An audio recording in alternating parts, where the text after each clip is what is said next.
Saglit lang mga kababayan na papasok po sila sa office natin. Sila po umiyaw sa mga pagkakasama tayo.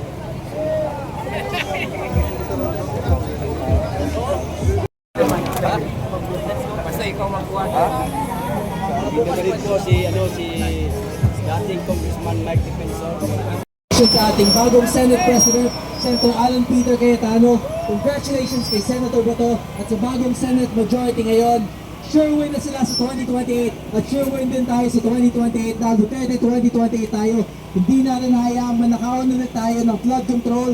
Hindi natin hayaan na may maipakulong sila ulit sa The Hague. We will fight for our country and we will fight for our future. Have a great day everyone. Have a great night. Salamat sa inyong lahat and God bless.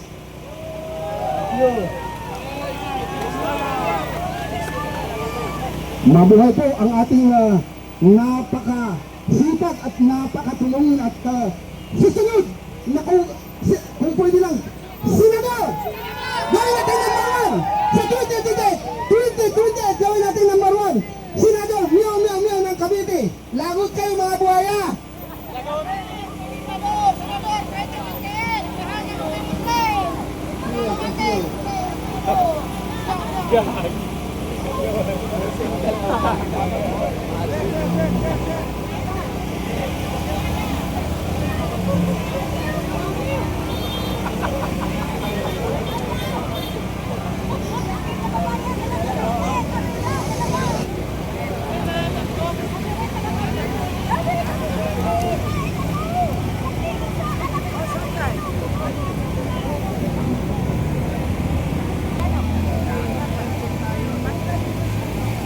inyong tatandaan kayo.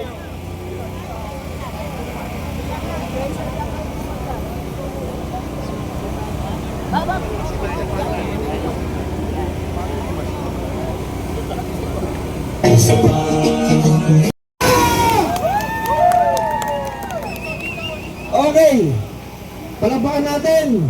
Ibibigay ngayon natin ang mikropono kay Congressman Kiko. Palabakan po natin. Testing.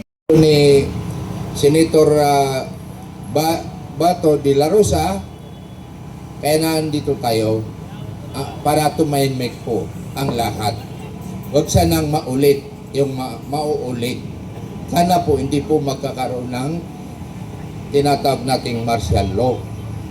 Kasi naabutan ko po nung time na nasubukan ko lang itong si Tatay Digong, itong nakaraan na presidente. Oo, peaceful din yung mga tao. Oo, dahil takot po gumawa ng kasalanan yung mga tao. Ang kailangan din sa presidente ang may malakas sa atin. Takot po lang. Nandiyan po. Alam po gawa po ng ganun sa ilog ng kanyang bahay at sa kapitog niya. Sa tungkol na kasi Cebu, wala pa lang sa airport, may sasakyan ka na yung Manila. Siya sabi ko. Pero huwag naman matakot. Subukan natin. Isang pangula, alam niya lahat yung mayasa.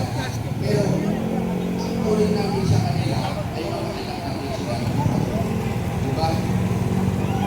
May mga anak din kayo, mayroong pasaway, mayroong demanding. So, anak din natin yun. Diba? Hindi po rin sila para sa anak. Kaya kailangan natin po magkakaisa po tayo. Yun lang. Alaikum, warahmatullahi wabarakatuh. Alaikum assalam, Sultan Hadirul.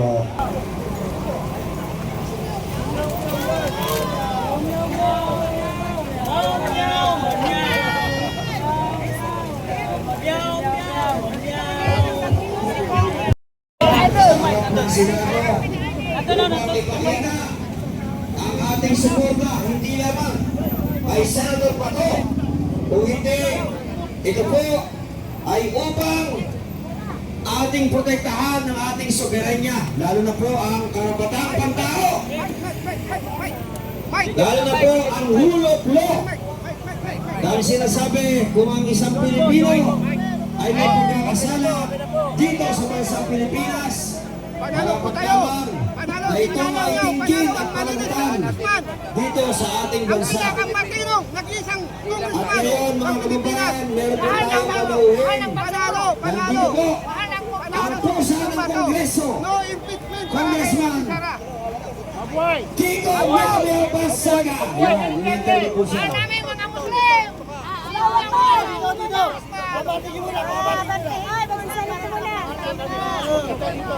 Yan, maya lamang po ay magtatanong-bati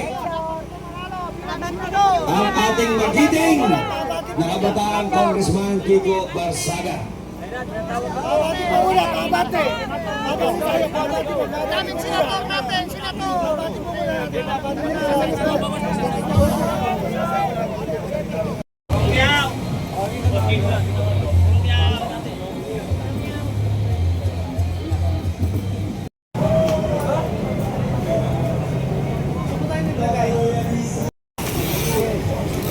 Kung sino po yung nakapulo na cellphone, pakisarender na lang po ito.